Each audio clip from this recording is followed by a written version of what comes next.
कांग्रेस ने 8 लोकसभा उम्मीदवारों के नामों की घोषणा कर दी है।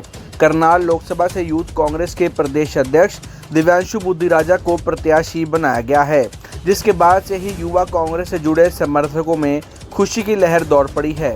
करनाल, गोहाना, अंबाला समेत यमुनानगर में भी युवा कांग्रेस के साथियों ने एक दूसरे को मिठाई खिलाकर बधाई दी। तो वहीं भाजपा के करनाल से लोकसभा प्रत्याशी व पूर्व मुख्यमंत्री मनोहर लाल पर जमकर युवाओं का आक्रोश भी देखा गया। युवा साथी विशाल शर्मा ने कहा कि यूथ कांग्रेस के प्रदेश अध्यक्ष को जो जिम्मेदारी दी गई है, निश्चित ही बड़े मार्जिन से दिव्यांशु बुद्धिराजा करनाल लोकसभा में जीत हासिल करेंगे। उन्होंने कहा कि पूर्व मुख्यमंत्री करनाल लोकसभा प्रत्याशी मनोहर लाल ने युवाओं के लिए कुछ नहीं किया।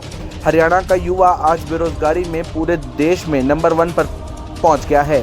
अजय जोगी ने कहा कि दिव्यांशु बुद्धिराजा एक छोटे से परिवार से आते हैं। उन्होंने हमेशा युवाओं के लिए संघर्ष किया। युवाओं की आवाज़ को लेकर हरियाणा में लगातार धरने प्रदर्शन किए, सरकार को जगाने का काम किया, युवाओं के साथ खड़े रहे। यही कारण है कि आज कांग्रेस आलाकमान ने दिव्यांशु बुद्धिराजा को करनाल लोकसभा का प्रत्याशी बनाया है। उन्होंने कहा कि निश्चित ही जीत दिव्यांशु बुद्धिराजा की होगी और भाजपा के प्रत्याशी मनोहर लाल को हार का सामना करना पड़ेगा। आइए सुनते हैं क्या कुछ कहना है युवाओं का।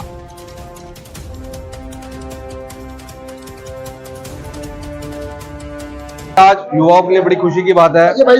हमारे करनाल लोकसभा से हमारे हरियाणा प्रदेश यूथ कांग्रेस के अध्यक्ष दिव्यांशु बुद्धिराजा को टिकट दी है उन्होंने, और ये सुनिश्चित कर दिया है कि जो खट्टर साहब की तानाशाही पिछले 9.5 साल से हरियाणा पर थी, आज उसका तमाशा खत्म होने वाला है उनका।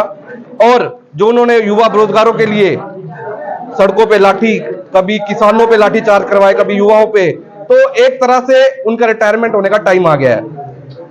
दिव्यांशु भाई हमेशा सड़कों पे रहे हैं, युवाओं की बात उन्होंने आगे रखी है।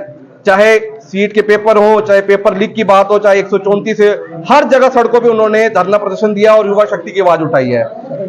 और एक बात दिव्यांशु भाऊ की एक और बात बताऊंगा, वो हमेशा चुनाव लड़े हैं, चाहे वो एनएसयूआई का था, चाहे यूथ कांग्रेस का था। और अब की बार मैं कहूंगा वो 2 लाख से ज्यादा वोटों से इस बार करनाल लोकसभा की सीट जीतेंगे। तो सभी साथियों को बहुत बहुत मैं बधाई भी देता हूं। और यमुनानगर यूथ कांग्रेस की तरफ से ये कहूंगा, तन मन धन लगा दीजिए भाई, दिव्यांशु बुद्धिराजा को हमने संसद पहुंचाना है। खट्टर साहब का तो झोला हटाने का टाइम आ गया है। उन्होंने बहुत, देखिए 9.5 साल तो पहले अब बीजेपी ने उन्होंने किनारा कर दिया, सीएम पद से हटा दिया, कुछ कमियां होंगी तभी हटाया होगा। और उन्होंने हमेशा युवाओं का, कभी आप कहो तो बेरोजगारी में हरियाणा सबसे नंबर अव्वल पे है। आप यमुनानगर की बात करें, हरियाणा में यमुनानगर सबसे नंबर अव्वल पे है बेरोजगारी में। तो उन्होंने एक तरह से युवाओं की बात को नकारा है। तो ये समय अब आ चुका है कि दिव्यांशु भाई युवा की आवाज उठाएंगे और संसद में युवा तक की आवाज जाएगी। देखिए, आज बड़ा ही हमारे लिए उत्साह का दिन है कि आज हरियाणा के उस नौजवान को हमारी पार्टी ने टिकट दिया है, जो निरंतर जब जब युवाओं पर अत्याचार हुआ है, हमेशा उनकी आवाज को उठाता रहता है और इस सरकार को घेरने का काम करता है। खट्टर साहब जी, आप अपना झोला बिस्तर बांध लो। अब हरियाणा का युवा, जैसे आपने बेरोजगार करा है, अब आपको बेरोजगार करेगा इस राजनीति से भी।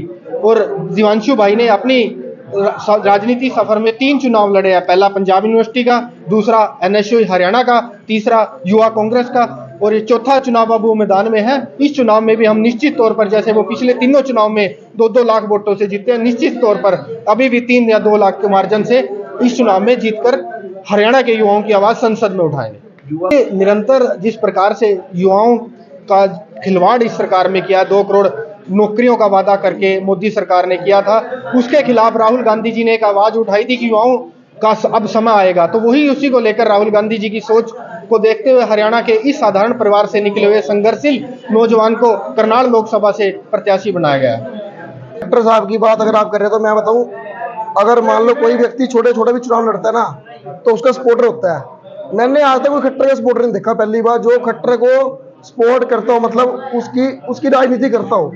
हर व्यक्ति का कोई ना कोई राजनीति करने वाला सपोर्टर होता है, इसका है ही कोई नहीं। और दूसरी बात, जो बंदा प्रदेश का मुख्यमंत्री बनके नहीं कुछ कर सका, वो भला सांसद बनके क्या हमारा भला करेगा। तो मेरी तो विनती है करनाल की जनता से, भाई दिव्यांशु बुद्धिराजा जी हमेशा युवाओं की आवाज उठाते रहे। सड़क से संसद तक का उठाने का जो उनके हाथ में जिम्मा कांग्रेस पार्टी ने सौंपा है, इसको आप बाहर लगाओ और कम से कम भी दिव्यांशु बुद्धिराजा जी को 2 लाख प्लस जिताने का कार्य करो, ताकि ये अपनी आवाज पूरी जोर से उठा सके संसद के अंदर, क्योंकि आपको पता है किस प्रकार हम खुद प्रदर्शनों में जाते रहे, चाहे वो खट्टर साहब का गिराव की बात हो, चाहे वो पंचकुला में पेपर लीक की बात हो, HSSC गिराव की, चाहे वो अपना शिक्षा मंत्री के गिराव की बात हो, हमेशा दिव्यांशु बुद्धिराज ने अपनी गिरफ्तारियां दी हैं।